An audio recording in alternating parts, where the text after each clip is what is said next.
স্বাভাবিক কারণে এটা আমাদের প্রচলিত বিচার ব্যবস্থার মতো নয়, একটু ডিফারেন্ট টাইপের আমাদের একটু ট্রাইব্যুনাল, এবং সেখানে যেহেতু আন্তর্জাতিক মানের আইন, আমাদের ইন্টারন্যাশনাল ক্রাইমসের ট্রাইব্যুনালের প্রসিডিউরটা একটু ভিন্ন।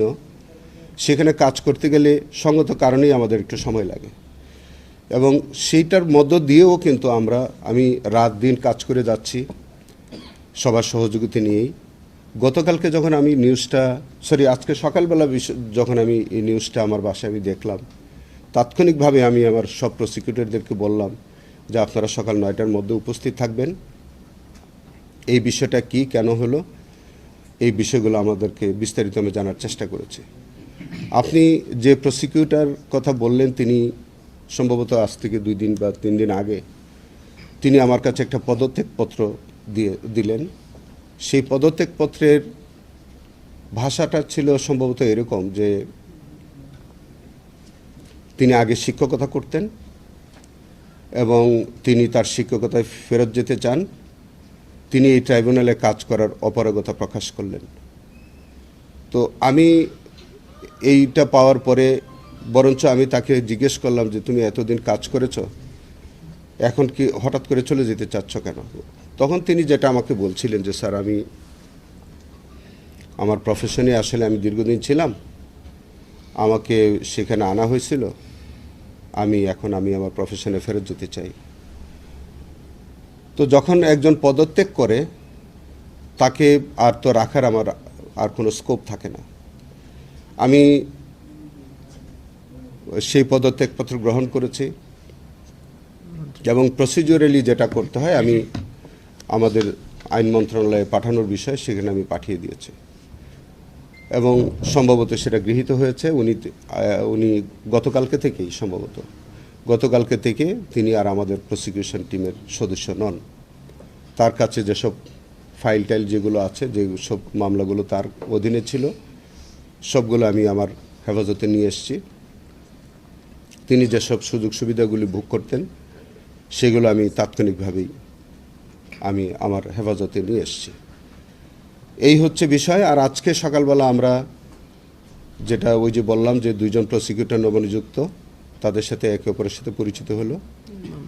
আর আমাদের যে এখন যে চলমান মামলাগুলো আছে, আমরা কয়েকটি মামলা সম্পর্কে এটা আপনাদের আমি ফ্র্যাঙ্কলি বলি, যে মামলার বিষয়বস্তুটা নিয়ে এই নিউজটা এসছে, পার্টিকুলারলি আজকে তাৎক্ষণিকভাবে যার কাছে ছিল আমি সেটা কল ফর করেছিলাম, করে আমি এই কেসটা প্রাথমিকভাবে এটার সম্পর্কে আমি খোঁজখবর নিয়েছি।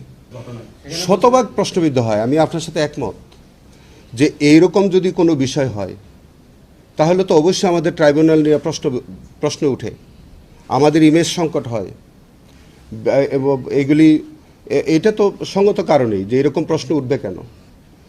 এরকম যদি প্রশ্নটা আমি আপনাদেরকে একটু মনে করিয়ে দিই, আমি আমার দ্বিতীয় সাক্ষাৎকারে আমি আপনাদের কাছে বলেছিলাম, আমার পিরিয়ডে, আমার কর্মকালে কোনো প্রসিকিউটর যদি তার বিরুদ্ধে বিন্দুতম কোনো দুর্নীতির অভিযোগ ওঠে, সাবস্টেন্টিভ কোনো অভিযোগ যদি আমি পাই, আমি তাকে স্পেয়ার করব না।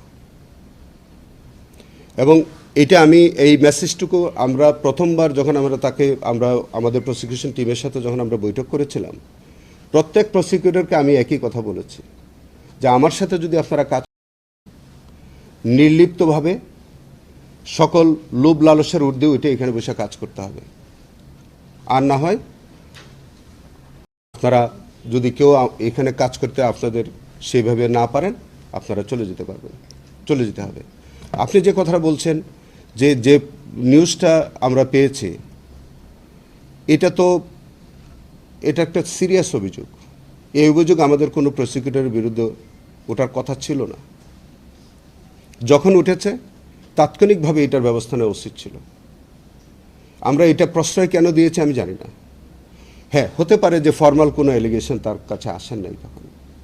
এটা জানেন আপনারা যে মিডিয়াতে নানান অভিযোগ থাকলেও যতক্ষণ পর্যন্ত আনুষ্ঠানিকভাবে কোনো অভিযোগ আমাদের কাছে না আসবে, আমাদের পক্ষেও তো এটাকে প্রসিড করার একটু আইনগত বাধ্যবাধকতা থাকে। তো এটা নিয়ে আজকের যে নিউজটা আপনি যেটা আছে এটা আমি খুব ক্লিয়ারলি বলি, এত রাগ ডাকের কিছু নাই। যদি কোনো ফর্মাল এলিগেশন আমার কাছে আসে, আমার যতটুকুন ক্ষমতা আমার আছে, যা আইনানুগভাবে আমার যতটুকু ক্ষমতা আছে, আমি তা সেই অনুযায়ী ব্যবস্থা নেব। এই অভিযোগটা কি আপনারা মানে নিশ্চিত মেনে নিয়েছেন? আমি এখন মাত্র তো আজকে পেলাম, বললাম যে যদি কোনো ফর্মাল এলিগেশন আসে এটা নিশ্চয়ই আমরা যাচাই বাছাই করে দেখব। যদি তার বিন্দুতম কোনো সত্যতা থাকে, আইন অনুযায়ী যতটুকুন তার বিরুদ্ধে ব্যবস্থা নেওয়ার সেই ব্যবস্থা নেওয়া। না, আমি অ্যাকশনে যাচ্ছি না। আমার কাছে তো একটা ফর্মাল এলিগেশন আসতে হবে, সেটা আমি আপনাকে সেটা বলি। যে অডিওটা আসছে যদি ফর্মাল এলিগেশন আমার কাছে নাও আসে, আমি ব্যক্তিগতভাবে মানে আমার চিফ প্রসিকিউটরের কার্যালয় থেকে একটা আভ্যন্তরীণ তদন্ত আমরা করব। শুধু তাই না, আমি আরেকটা কথা বলি, এই পার্টিকুলার বিষয়ে তো তদন্ত করবই। আমি 5 আগস্টের পরে আমাদের এই ট্রাইব্যুনাল গঠন হওয়ার পরে আমি সমস্ত বিষয় আমি আমার আভ্যন্তরীণ একটা কমিটি গঠন করে আমি সবটাই আমি তদন্ত করে দেখব। কোনো অনিয়ম পেলে সেটা আমি আমার কর্তৃপক্ষের কাছে আমি রিপোর্ট দেব। কথা পরিষ্কার। অলরেডি 3টা মামলা রায় হয়ে গেছে এবং আশুলিয়ার যে মামলাটা, সেই মামলাটায় আমরা একজন মৃত্যুদণ্ডপ্রাপ্ত আসামিকে দেখেছি, তিনি চিৎকার করে বলেছেন যে আমি টাকা দিতে পারিনি বলে আমার অন্যজনকে রাজসাক্ষী করেছে এবং আমার কাছে টাকা চেয়েছিল, আমি দিতে পারিনি বলে আজকে আমার এই পরিণতি হয়েছে। এই অভিযোগগুলো আপনাদের আমলে নেওয়ার সুযোগ আছে? সেটা আমি এখনই বললাম যে আমি আমার যোগদানের আগের যদি কোনো ঘটনা থাকে, এটা অনলাইন মাধ্যম হোক, ফর্মাল চার্জ হোক, আমি সবগুলোর বিষয়ে আমি আভ্যন্তরীণ তদন্ত করে আমি দেখব। যতটুকু আমার ক্ষমতা আছে সেই ক্ষমতা অনুযায়ী আমি যেখানে সুপারিশ করার আমি অন্তত সুপারিশ করব, যদি আমি তার সত্যতা বিন্দুতম পাই। আর যদি কোনো ফর্মাল এলিগেশন আমার কাছে আসে, স্পেসিফিক এলিগেশন থাকে, সেটার উপরে আমি আমাদের প্রচলিত আইনে যেভাবে ব্যবস্থা নেওয়ার সেভাবে হবে। এই মামলাটার যে বিগত দিনের যে তদন্ত রিপোর্ট যেটি এসেছিল, সেই রিপোর্ট আমাদের যতটুকু জানা যে 2বার করে এটাকে ফিরিয়ে দেওয়া হয়েছে বা ফিরে গেছে। কারণ হচ্ছে এখানে অনেকেই আসামি হননি বা কারা আসামি হয়েছেন সেই প্রক্রিয়া ঠিক আছে কিনা বিভিন্নভাবে। তো তদন্ত কর্মকর্তা বা এইটার যারা তদন্তের দায়িত্ব আছে তাদের সাথে আপনাদের এটা নিয়ে পরবর্তী কি ধরনের চিন্তা ভাবনা বা বৈঠক? আচ্ছা, এটা আমি আপনার প্রশ্নটা আমি খুব বুঝেছি। আমাদের এখানে একটা ইনভেস্টিগেশন রিপোর্ট সাবমিট করলেই আমরা এই রিপোর্টটা গ্রহণ করতে বাধ্য না। আমরা সেটাকে আবার চেক করি, কাউন্টার চেক করব, সেটা আইনে বলা আছে। এখন ধরেন এই রিপোর্টটা যদি একাধিকবার যদি ফেরত গিয়ে থাকে, আমরা ধরে নেব আপাতত যে এইটা হয়তো কাউন্টার চেক করে তাদের মধ্যে কোনো অসঙ্গতি পেয়েছে, সেই কারণে হয়তো গেছে। কিন্তু সেটাও আমি হয়তো ইনকোয়ারি করে দেখব যে এই কেসটা কতবার রিপোর্ট হয়েছে আর কতবার ফেরত গেছে, এবং সেখানে সংশ্লিষ্ট কর্মকর্তা যিনি আছেন তার ব্যাখ্যাও আমি চাইব।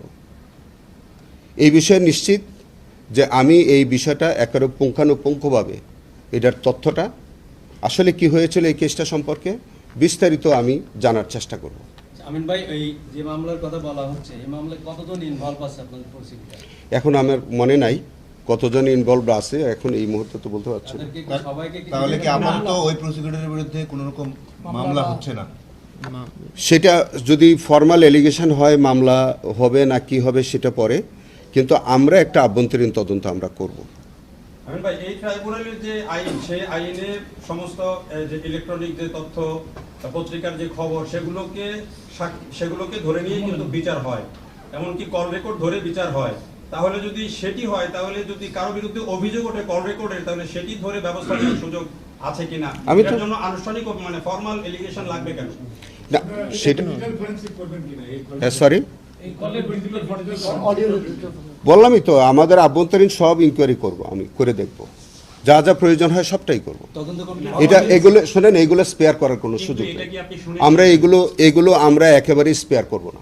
ফর্মাল এলিগেশনের প্রয়োজন হবে কেন?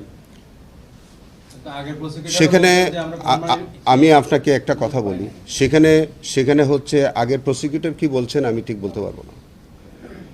আগের প্রসিকিউটরকে আমরা তা এইটা যখন আভ্যন্তরীণ আমরা যদি ইনকোয়ারি করি তাহলে আমাদের আগের প্রসিকিউটরের বক্তব্য আমাদের প্রয়োজন হবে, তাকেও আমরা হয়তো সালাম দিব, তার কাছ থেকেও আমরা হয়তো বিষয়টা জানতে চেষ্টা করব যে তিনি কতটুকু জানেন কি জানেন, সবটাই তো আমাদেরকে দেখতে হবে। বা ওই সময় কি ব্যবস্থা নিয়েছে? কারণ আমি ব্যক্তিগতভাবে সংক্ষুব্ধ যে এইরকম একটা নিউজ কেন এই ট্রাইব্যুনাল সম্পর্কে উঠতে হইল। অতএব এটা তো আপনাদের ডিমান্ড না করলেও এটা আমার ব্যক্তিগত ডিমান্ডই হচ্ছে যে এটার উপরে একটা ইনকোয়ারি তো হওয়া প্রয়োজন এবং আইনগতভাবে যতটুকু যা করার তো করতে হবে। আচ্ছা, আপনি বলছেন যে অনেক সিরিয়াস, আপনি এটা ব্যতীত প্রশ্ন করতে সবই তো বলছেন, হ্যাঁ। এটা বলছেন যে আগের চিফ প্রসিকিউটরের সময় এটা আসছে, তাহলে আপনি কি মনে করছেন চিফ প্রসিকিউটর হিসেবে যে উনি এটা ঠিক মতো দায়িত্ব পালন করেনি, ওনার একটা ব্যর্থতা আছে? এইটা ওনার ব্যর্থতা সফলতা এটা তো আমি মূল্যায়ন করতে পারবো না, এটা আপনারা সবাই দেশবাসী মূল্যায়ন করবেন। তবে প্রশ্নটা হচ্ছে যে পার্টিকুলার যে এলিগেশনটা আজকে উঠলো, যেটা আমাদের কাছে আমাদের নোটিশে আসলো, এই বিষয়ে আমাদের সাবেক চিফ প্রসিকিউটর সাহেবের কি নলেজ আছে, উনি কতটুকু জানেন, কি ব্যবস্থা নিয়েছেন, সঙ্গত কারণেই তো আমরা তার সাহায্য আমরা চাইব। এখানে প্রসিকিউটর অ্যাডমিন আছেন, আপনার তরফ দিক থেকে এটা কোনো কিছু, এটা যেহেতু অনেক আগে থেকে এটা কথাবার্তা আলোচনা হচ্ছে, আপনার নলেজে কিছু আছে না? এটা চিফ প্রসিকিউটর না, ঠিক আছে, সেটাও আমরা আমাদের যিনি অ্যাডমিনের দায়িত্ব পালন করতেছিলেন তিনি আমার পাশেই তো বসা, ওনার কাছ থেকে আমরা তথ্য নিব, সবার কাছ থেকে আমরা তথ্য নিব। আচ্ছা, এই বিষয়ে এক কথাই হচ্ছে যে নিউজটা আসছে, যে অডিও ক্লিপের কথাটা আসছে, এটা আমরা যাচাই বাছাই করতে আমাদের কোনো কৃপণতা করব না। আচ্ছা, অডিও ছিল মোট দুইটা, একটা হলো